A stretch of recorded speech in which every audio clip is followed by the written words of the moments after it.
הכל התחיל בהושענא רבה בתשנ"ב. הרבי אז אמר שיחה כמו כל יום בחג הסוכות, ואז הרבי ביקש, בעצם הוראה, שבכל עיר ועיר יקימו מוסד של תומכי טמאים. קם יהודי, השליח הראשי שלנו של העיר נתניה, הרב מנחם וולפו, איש חסיד ומשכמו ומעלה, קם ואמר לרבי, הנני. כתב לרבי שהוא מקבל על עצמו להקים את הישיבה, וכך זכתה הישיבה להיות כנראה הישיבה האחרונה שקיבלה מהרבי את הסכומו וברוכה.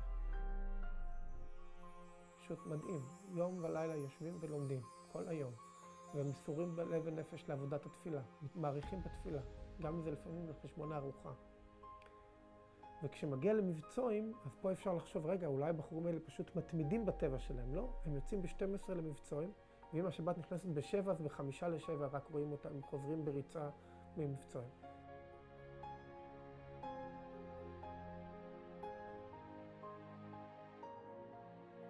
אצלנו המשפיעים הם המחנכים, הם ציר מרכזי, הם ההווי של הישיבה, הם החיים של הישיבה. הבחור מרגיש שזה אבא ואמא שלו, ובאים ושופכים את הלב, ונותנים את עצמם לגמרי. מסופקני אם יש עוד ישיבה שמצליחה להביא את התלמידים לרמה לימודית גבוהה כל כך, כמו שהרבים שלנו עושים. החזון שלנו שהישיבה תהיה על דרך כמלובביץ', ישיבה של עובדי השם, בחורים שלומדים ניגלה וחסידס בתמדה ושקדה, מתפללים באריכות, מקושרים לרבי בלב ונפש, חיילים נאמנים. ברור שהחזון הזה משתלב מתוך הכרה ורצון לתת לכל תלמיד את התחושה שהוא בשבילו נברא העולם. הוא לא עוד אחד, הוא לא עוד בחור. כל הבחורים שהגיעו, הם לא הגיעו בשביל גשמי. הם חיו חיי עוני. לא נעים לומר, אבל הם חיו חיי עוני. בלי בית, בצפיפות. אתה מסתכל עליהם ומקבל כל כך הרבה כוח, אבל למה הם באים? הם באים בשביל ההווי החסידים, הם באים בשביל הלימודים, הם באים בשביל הקדוש ברוך הוא, הם באים בשביל הרבי. ואני אומר, ריבונו של עולם, אז הקדוש ברוך הוא, תן להם גם בית טוב, תן להם חדר מרווח, תן להם חדר אוכל מרווח, זל יפה. הדלק והבחורים. כשאני אומר בחורים, אולי יהיו כאלה שיופתעו לשמוע, אני מדבר בעיקר על בוגרים. זה נותן המון דלק, זה נותן המון מוטיבציה. זה אומר שאנחנו בדרך הנכונה, שהרבי מרוצה, שלרבי יש נחת, וזה העיקר הרי, בשביל מה אנחנו חיים.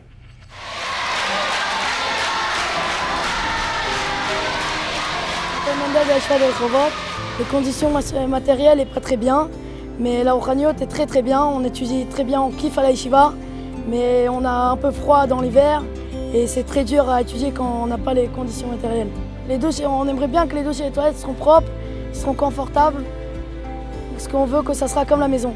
À la maison, on a des toilettes et des douches très confortables, alors aussi à la Yeshiva, pourquoi pas, on n'aura pas à la Yeshiva des douches et des toilettes confortables. Grâce à vos dons, on peut étudier mieux à la Torah et les mitzvot dans la Yeshiva de Rehovot en Israël. Merci à vous tous. Shalom Vacha, je voudrais vous souhaiter à vous tous une belle soirée, une bonne soirée. Qu'Akadosh Baruch Hu vous protège, vous donne la santé et la joie.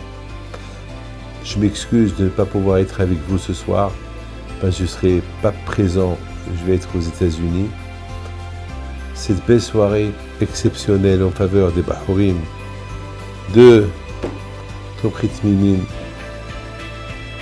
Vous savez très bien que aider les Bahurim à étudier la Torah et surtout l'investissement sur ces Bahurim qui étudient la Torah, ce n'est pas que la Torah qu'ils vont étudier pour eux, c'est une Torah que plus tard ils vont la diffuser. Donc ce que vous allez aider ce soir, vous n'allez pas aider un Bahour qui étudie la Torah, vous allez aider peut-être des milliers de Bahurim qui vont étudier la Torah à travers un seul Bahour. Parce que ce Bahour-là, cet élève-là, lui il va étudier, il va grandir, il va diffuser à d'autres, d'autres à d'autres, et d'autres à d'autres.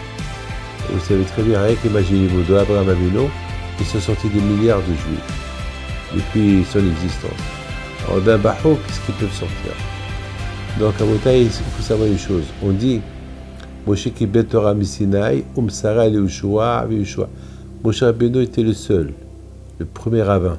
On l'appelle Moshe Rabbeinu, le premier rabbin de Am Israël. Et de lui, Torah Israël est sorti jusqu'à qu'on dit Torah Tziva Lanu Moshe Morasha Kilat Yaakov. La Torah que Moshe Rabbeinu nous a laissé comme héritage. Chaque Bahour qui étudie la Torah, il va laisser un héritage à ceux à qui il va enseigner. Donc chaque juif, c'est un Moshe Rabbeinu. Comme que Moshe Rabbeinu dit cette personne qu'il a étudié la Torah, il a diffusé la Torah à Israël. De la même façon, lorsqu'on aide quelqu'un à étudier la Torah et qui va l'enseigner plus tard, il a ce qu'on appelle la Bhina, le de Moshe Rabbeinu. Je voudrais, mes amis, vous raconter une petite histoire, une belle histoire, pour vous encourager. Cette histoire-là, elle est extraordinaire. Elle s'est passée dans ce bureau-là. Voilà, dans ce bureau, il s'est passé cette histoire. Et il y a un monsieur qui vient chez moi. Et il n'était pas dans la liste pour que je le reçoive, mais il a attendu des heures pour qu'il rentre me voir. Et il me dit, Rabbi David, je suis venu vous raconter une histoire, la grandeur de la Tzedaka. La grandeur de la Tzedaka. Il me dit, un matin, j'ai quitté la maison. Il habite à Natania. Et chaque matin, avant qu'il quitte la maison, il met un peu d'argent dans la coupa. Chaque matin. Il a une moto, il va au travail. Ce matin-là, il était pressé parce qu'il s'est réveillé tard. Il va là, il sort, il prend sa moto. Il arrive au rond-point. Il s'est rappelé qu'il n'a pas mis l'argent de la Tzedaka. Il dit, je retourne pas. Et à la fin, il dit, je retourne. Quand même, lorsque je fais la Tzedaka, c'est un porte-bonheur. Il retourne. Sa femme lui dit, ça va David, pourquoi tu retournes, qu'est-ce qui se passe? Il lui dit, j'ai oublié de mettre la Tzedaka. Alors il dit, tout ça pour ça? Tu aurais pu m'appeler, je mets la Tzedaka à ta place. Non. Il met la Tzedaka, il sort. En sortant, malheureusement, il y avait un téléphone qui a sonné. Il a oublié de l'éteindre avant de prendre la moto. Et le temps qu'il prend son téléphone, il regarde qui il a appelé, il a fait un accident grave, la moto a été déchiquetée. Il est mettant, à un moment donné, on a cru qu'il est mort. Vraiment, tout le monde a cru qu'il est mort. Et quand on voyait ça, la moto était éparpillée un peu partout. Bon, grâce à Dieu, il s'en est sorti bien. Il me dit, Rabbi David, je vous dis ça pour vous dire, c'est quoi ce que Hacham me disent, la tzedaka, et protège de la mort. Et cette coupa qu'il avait chez lui, c'était une coupa de Tomchit Memim. Voilà. C'est une coupa de Lubavitch, de Tomchit Memim. Donc, vous voyez la grandeur de cette mitzvah-là. Donc, j'en souhaite à tous ceux qui vont aider, tous ceux qui sont dans les salons du pavillon royal, Bémet, j'aurais dû être avec vous, mais malheureusement, on me l'aurait dit quelques mois plus tard, parce que vous savez, j'ai mon agenda qui est plein, mais je sais très bien que tous ceux qui vont aider par le mérite du Rabbi, le mérite du Baal Tanya, le mérite du Tzadik, mon grand-père, Rabbi Haim Pinto Alav Shalom, qu'Akadosh Baruch Hu protège, et que Hashem y fasse. Aujourd'hui, il y a une maladie de la Chine qui circule à gauche et à droite, qui fait peur à tout le monde. Et bien, qu'Akadosh Baruch Hu vous protège. Je suis sûr qu'ils vont recevoir une petite pierre comme ça.